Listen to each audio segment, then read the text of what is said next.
Right, let's dive in. Today we're tackling something both fascinating and a little freaky. Snake symbolism. Oh, yeah. You sent over all this stuff, academic papers, ancient myths, even poetry all about snakes. And what I'm hoping for is, those aha moments. Right. Those insights that make you see snakes and maybe even ourselves in a whole new light.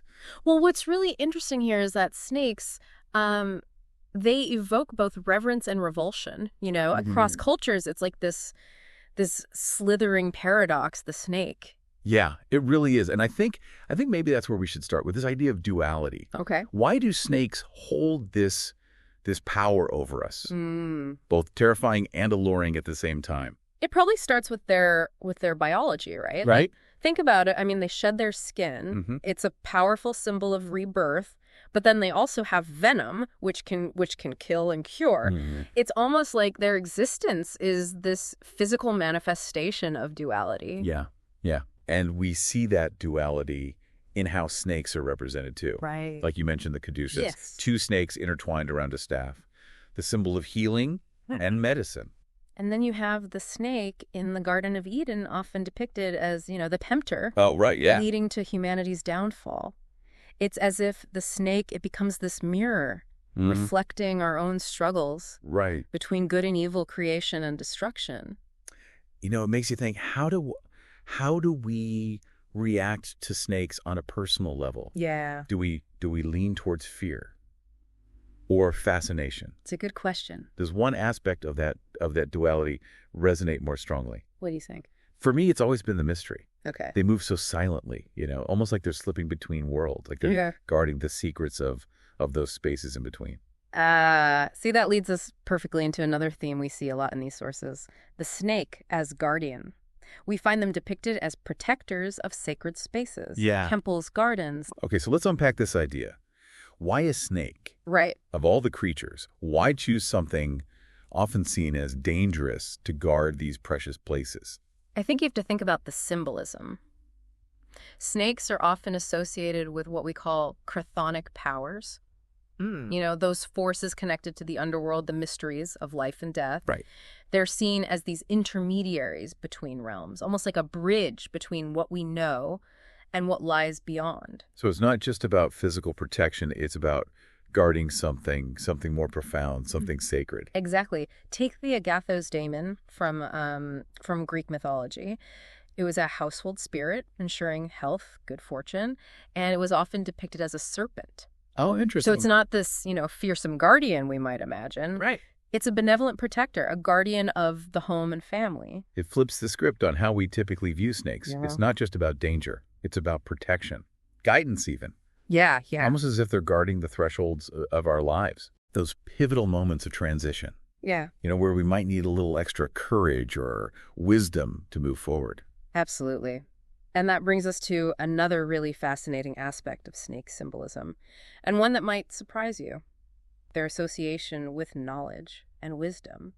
Yeah, when I was looking through the sources you sent, the story of Tiresias, the blind prophet, really stood out to me. Oh, yeah, Tiresias. He gains the ability to understand animal speech after snakes lick his ears.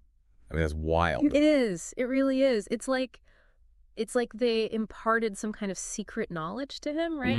His story speaks to this idea that snakes have this deeper understanding of the world. Right. Access to hidden truths that are beyond, our normal perception. Yeah. And we see this in other cultures too, right? Oh, absolutely. Like in ancient Egypt, where pharaohs wore the uraeus, a stylized cobra, on their headdresses. It wasn't just about power. It was about divine wisdom and knowledge. Precisely. And it's not just the West either. In Eastern traditions, you have the concept of Kundalini energy, this potent force visualized as a coiled serpent residing at the base of the spine. It represents a source of power and enlightenment.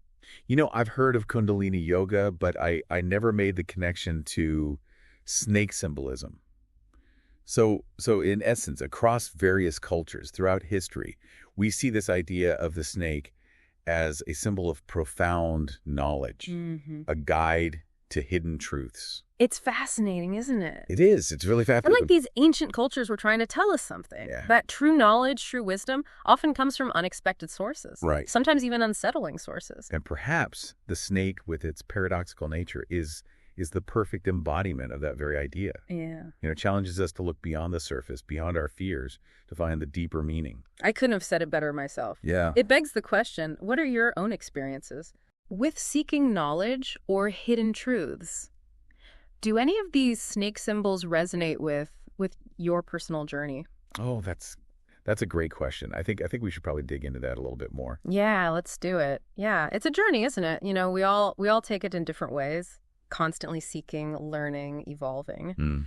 And speaking of evolving, that brings us to another powerful aspect of snake symbolism, transformation. It's funny. When I think of transformation, I usually picture something beautiful, like a butterfly. Right. Emerging from a chrysalis. Yeah.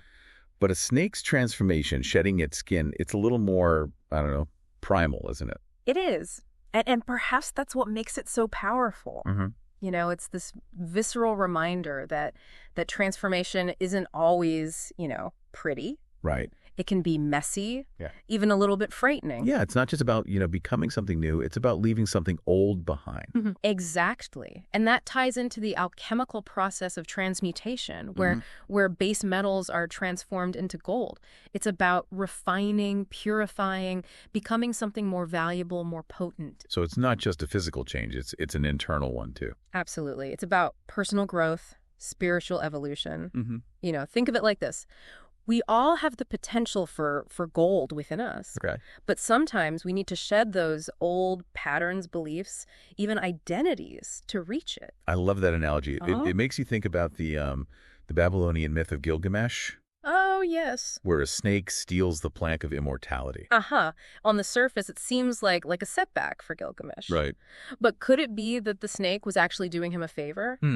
By taking away the promise of eternal youth, it forced him to confront his own mortality, right. To embrace that natural cycle of life and death. So it's not just about living forever, it's about living fully, embracing every stage of the journey, even the difficult ones. Precisely.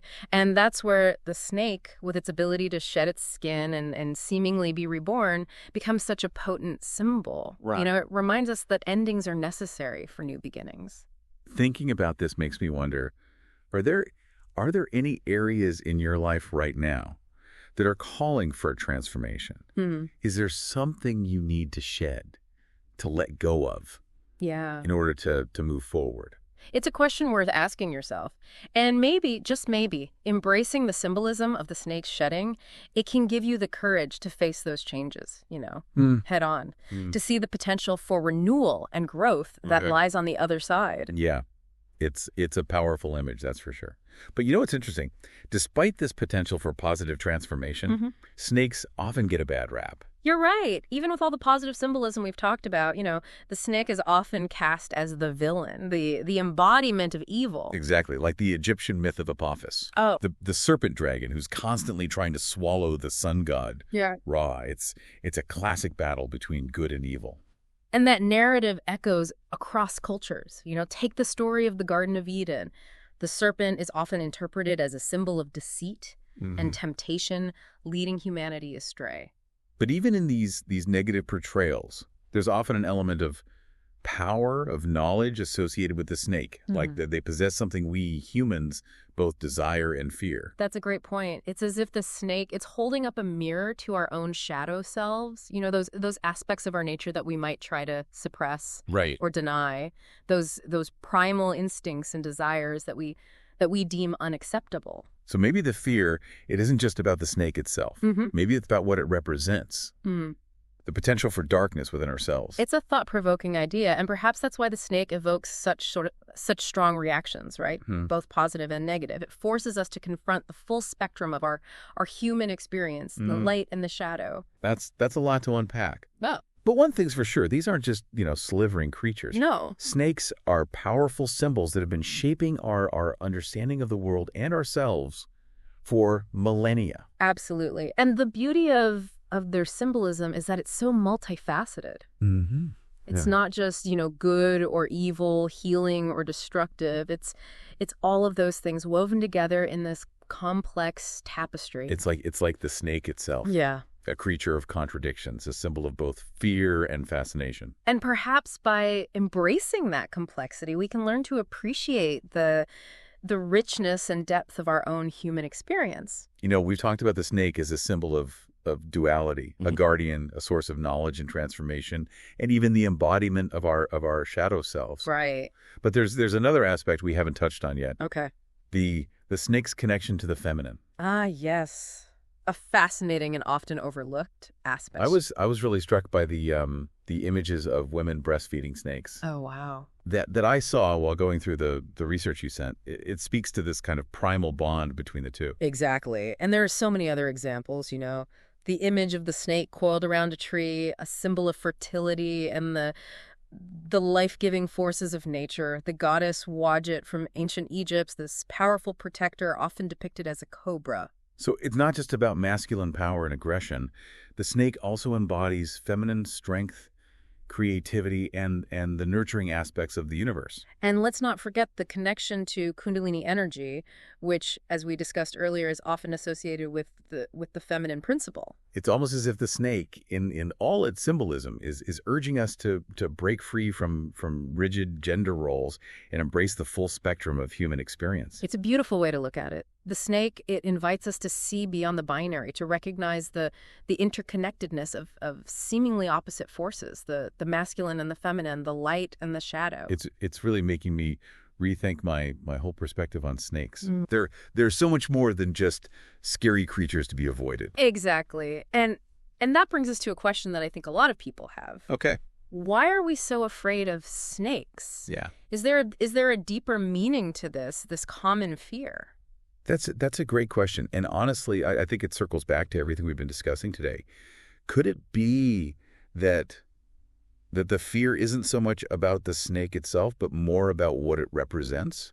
Maybe it's the fear of the unknown, of those untamed forces within ourselves and the world around us. That's a really compelling thought. After all, the snake embodies transformation, right? Mm-hmm. Shedding its spin, embracing the new. Perhaps our fear is rooted in a resistance to change. Right. A fear of confronting our own potential for growth and evolution. It's almost like we're afraid of our own power. Yeah. Our own ability to shed the old and embrace the new. It's interesting, isn't it? The very things that make snakes so fascinating, their power, their mystery, their connection to these primal forces of nature, those are often the things that frighten us the most. Yeah.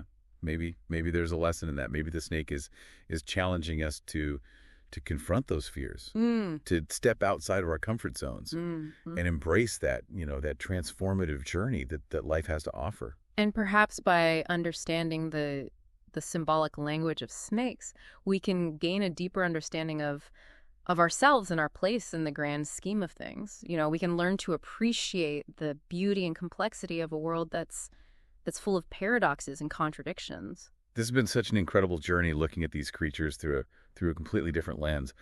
I feel like I've not only learned a lot about snakes, but also about myself. Me too. It's a reminder that knowledge isn't just about accumulating facts. Right. It's about making connections, shifting perspectives, and expanding our understanding of the world and our place within it. It's like we've peeled back the layers, revealing those hidden depths, the surprising meanings behind something we thought we knew. And it's made me realize that even the most, the most familiar things can hold these profound lessons if we're willing to look deeper. So, dear listener, the next time you encounter a snake, whether it's in nature, in art, or even in your dreams, take a moment to pause and reflect. Mm-hmm. What message might this ancient symbol be trying to convey to you? Mm-hmm. What wisdom might it hold for you on your own journey of life, death, and transformation? What a beautiful thought to leave us with. Thanks for guiding us through this fascinating deep dive into the world of snake symbolism. It's been my pleasure. Until next time, keep exploring, keep questioning, and keep diving deep.